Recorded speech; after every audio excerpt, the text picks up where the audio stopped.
Salut à vous tous, bienvenue sur CC Info 91, la chaîne YouTube consacrée aux non-voyants.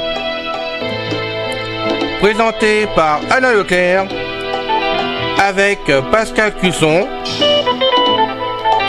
Musique de notre ami José Licenciato, qui nous l'offre gratuitement la musique, merci à lui.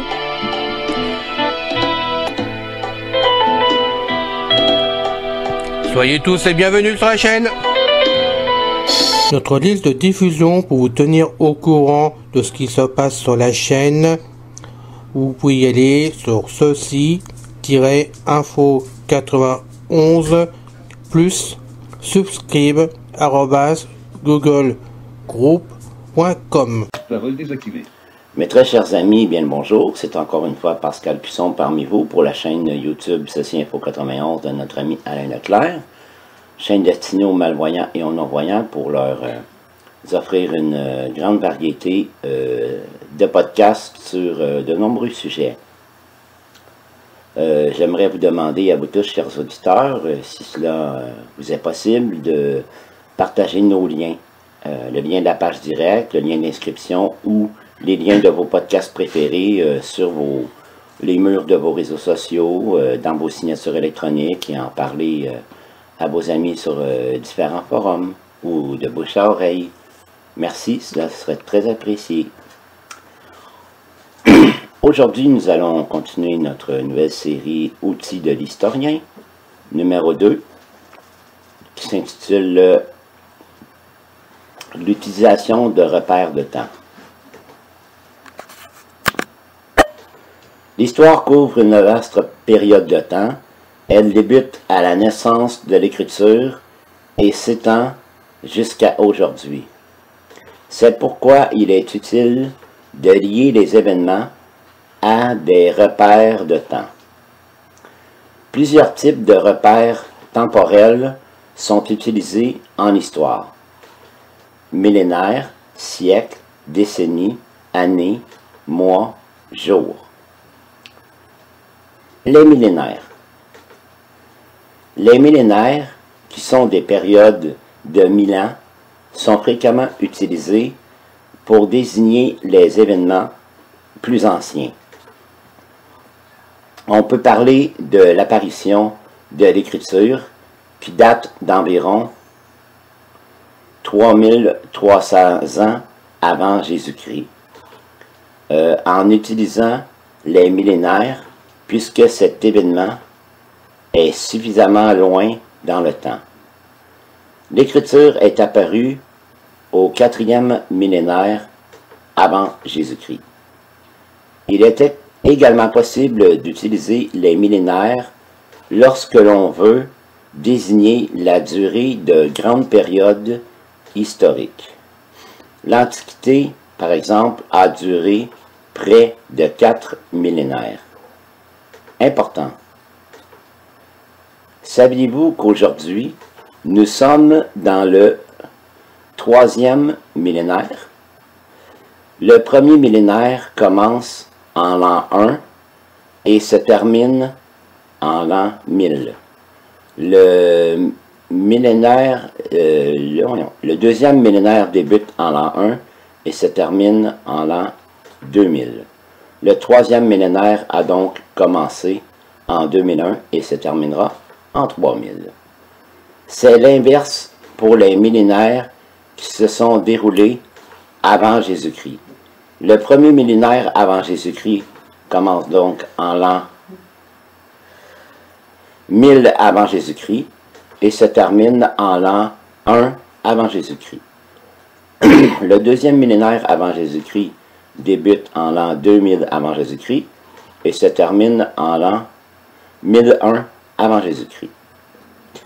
Le troisième millénaire avant Jésus-Christ commence en l'an 3000 avant Jésus-Christ et se termine en l'an 2001 avant Jésus-Christ. Les siècles. Il est aussi possible de diviser l'histoire en siècles. Un siècle correspond à une période de 100 ans. C'est un repère de temps fréquemment utilisé en histoire. Par exemple, le 19e siècle est marqué par l'industrialisation. On utilise également la notion de siècle lorsqu'il n'est pas possible d'affirmer l'année d'un événement ou d'un phénomène avec exactitude. C'est souvent le cas pour les époques plus éloignées, comme l'Antiquité ou le Moyen Âge. L'architecture gothique, par exemple, est née au XIIe siècle, c'est-à-dire dans les années 1100 après Jésus-Christ. Il est également possible d'utiliser les siècles pour parler d'événements ou de phénomènes qui n'ont pas de date précise de début ou de fin. Par exemple, le mouvement de libération des femmes se met en place dans la seconde moitié du XXe siècle. Finalement, les siècles peuvent désigner la durée d'une période. Le Moyen Âge a duré, à titre indicatif, 10 siècles. Important. Saviez-vous qu'aujourd'hui, nous sommes au 21e siècle? Le premier siècle commence en l'an 1 et se termine en l'an 100. Le deuxième siècle commence en l'an 101 et se termine en l'an 202. Le troisième siècle commence en l'an 201 et se termine en l'an 300. Le 21e siècle a donc commencé en 2001 et se terminera en 2100. C'est l'inverse pour les millénaires qui se sont déroulés.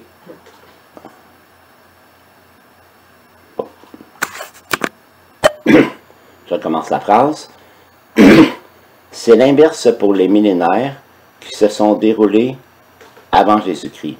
Le premier siècle avant Jésus-Christ débute en l'an 100 avant Jésus-Christ et se termine donc en l'an 1 avant Jésus-Christ. Le deuxième siècle avant Jésus-Christ débute en l'an 200 avant Jésus-Christ et se termine en l'an 101 avant Jésus-Christ. Le troisième siècle avant Jésus-Christ débute en l'an 300 avant Jésus-Christ et se termine en l'an 201 avant Jésus-Christ. Les décennies. La décennie, qui dure 10 ans, est une unité plus petite que le siècle. Elle offre ainsi un niveau de précision plus élevé. Les années 1960, par exemple, sont marquées par la lutte des femmes concernant leurs droits de reproduction, par exemple la pilule contraceptive et l'avortement. Le terme décennie est surtout utilisé pour désigner les mouvements de pensée, les courants idéologiques, les modes, les événements ayant eu des répercussions sur des périodes plus courtes. Les années 1920, par exemple, sont caractérisées par une forte croissance économique. Le disco est un genre de musique qui est apparu durant les années 1970.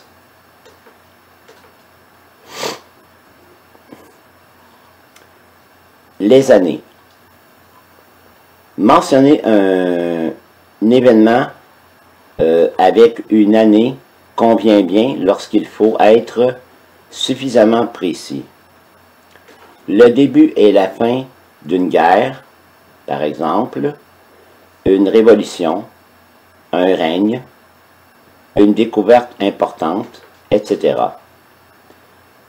À titre indicatif, par exemple, c'est en 1492 que Christophe Colomb arrive en Amérique. La Révolution française commence en 1789. La Première Guerre mondiale dure de 1914 à 1918. La Première Guerre mondiale dure 4 ans. Les mois.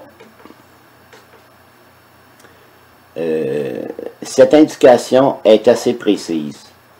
On peut utiliser les mois pour décrire la durée de certains événements qui se déroulent sur une plus petite période. Elle concerne principalement les événements de l'époque moderne ou de l'époque contemporaine, puisqu'avant ces deux époques, les sources qui précisent les mois durant lesquels se sont produits les événements sont moins fréquentes. À titre d'exemple, Fidel Castro prend le pouvoir à Cuba en janvier 1959. Le premier voyage de Jacques Cartier dure presque 5 mois. Les jours. Lorsque la journée d'un événement est connue, il peut être utile de la préciser. À titre d'exemple, le 20 juillet 1969, Neil Armstrong devient le premier homme à marcher sur la Lune. Le deuxième référendum sur la souveraineté du Québec s'est déroulé le 30 octobre 1995. Cette précision est utile lorsque plusieurs événements se succèdent pendant une courte période. À titre d'exemple, le 1er septembre 1939, les troupes allemandes envahissent la Pologne. Le 3 septembre 1939, le Royaume-Uni déclare la guerre à l'Allemagne. Fin de ce podcast. J'espère qu'il vous aura plu. Jusqu'à la prochaine fois, prenez bien soin de vous. Bye bye. Ciao. C'est fini les amis. Merci d'être passé sur la chaîne. Je vous dis à bientôt avec Pascal. Pensez à vous abonner, c'est important pour nous. Pensez à venir sur notre forum, c'est aussi important pour nous. Bye bye les filles. Salut les gars. À bientôt.